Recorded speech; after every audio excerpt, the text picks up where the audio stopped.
Shaquem Griffin was born in St. Petersburg, Florida, just 60 seconds after his identical twin, Shaquille. But something had gone wrong during his mother, Tangi's pregnancy. Shaquem was born with amniotic band syndrome, a condition when the umbilical cord wraps around his left wrist and cut off his circulation, so his hands and fingers weren't able to fully develop. Tangi blamed herself and wondered what were people going to think and how would they treat her son when he grew up. In addition to Shaquem's deformity, intense pain accompanied his waking and sleeping hours.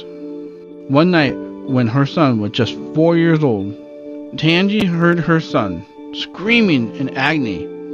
She ran to his room, but he wasn't there. Then she rushed to the kitchen, where she found her son clutching a kitchen knife, ready to cut off his own fingers to stop the severe pain. She grabbed the knife away before Shaquem could do any damage. Tangi recalled, at that age, Shaquem didn't understand that this wasn't going to solve the problem or get rid of his pain. So she immediately called the hospital and told them, "Enough is enough. You will schedule my son for surgery tomorrow morning to effectively remove his remaining fingers, so he will not have to deal with this pain any longer." And that is just what happened. And his pain was gone. And now Shaquem could grow up a happy and healthy boy. And to that end, Shaquem's father, Terry, did not allow his son's disability to hold him back from anything that he wanted to do. His father encouraged him to see what he was really capable of on his own.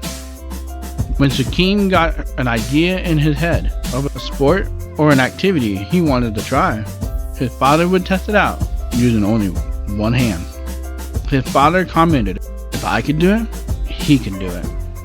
And that is how it worked for the next several years. Shaquem often said of his father, "He treated me just like everybody else, and he didn't let me make any excuses." During his growing up years, the twins were very close. So close, in fact, they would plan everything together, do everything together, and achieve everything together. Shaquille acknowledged we were a package deal. But in high school, everything changed. Shaquille started getting college football scholarship offers, but Shaquem did not. Shaquille recalled, "I kept turning them down. It was about sticking with my brother because the bond and the love that we had for each other was way bigger than some scholarship." Finally, their opportunity came in a form of a scholarship from the University of Central Florida for both of them to play football. Over the next few years, it was hard because while Shaquille succeeded, Shaquem struggled. He sat on the bench and watched his brother do well. Shaquem was happy for his brother, but he wanted his chance to show them what he could accomplish too.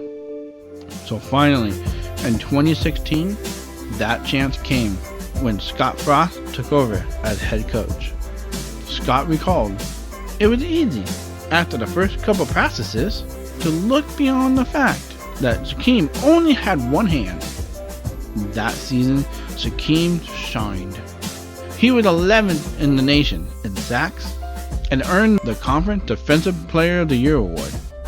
In 2017, when Shaquille was playing for the Seattle Seahawks in the NFL, his brother led the University of Central Florida to an undefeated season.